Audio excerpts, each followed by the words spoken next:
গ্রেপ্তার হলেন জুজুৎসু অ্যাসোসিয়েশনের সাধারণ সম্পাদক নিউটন। অ্যাসোসিয়েশনের একাধিক ছাত্রীকে ধর্ষণের পর গর্ভপাতের মতো গুরুতর অভিযোগে মামলা হয়েছে তার বিরুদ্ধে। রাজধানীর কারওয়ান বাজারের র্যাবের মিডিয়া সেন্টারে ব্রিফিং চলছে, আমরা সরাসরি চলে যাচ্ছি সেখানে।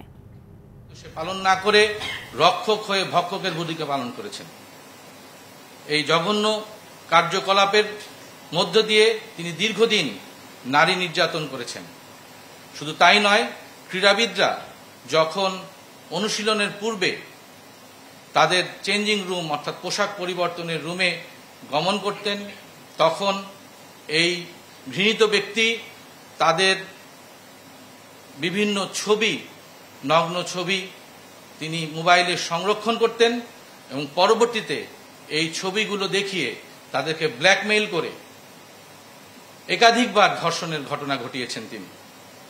শুধু তাই নয়, একজন অপ্রাপ্ত বয়স্ক ক্রীড়াবিদকে ধর্ষণের মাধ্যমে গর্ভবতী করার এবং পরবর্তীতে গর্ভপাত করানোর মতন জঘন্য কাজেও তিনি জড়িত ছিলেন।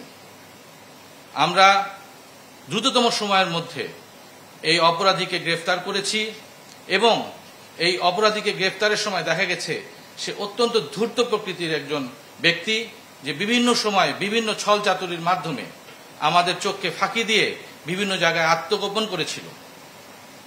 আমরা চাই নারীর অধিকার প্রতিষ্ঠিত হোক এবং আমাদের সমাজে যারা আমাদের অভিভাবক হিসেবে দায়িত্ব পালন করছেন তারা আরো সচেতন হবেন এবং নারীর অধিকার এবং নারীর নিরাপত্তার বিষয়টি তারা সবার অগ্রে, সবার উপরে স্থান দিবেন।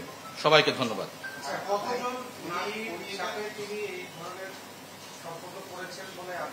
নগদে 500 টাকা বা তার বেশি পেমেন্টে পেতে পারেন ঢাকায় জমিসহ 20 কোটি টাকার পুরস্কার।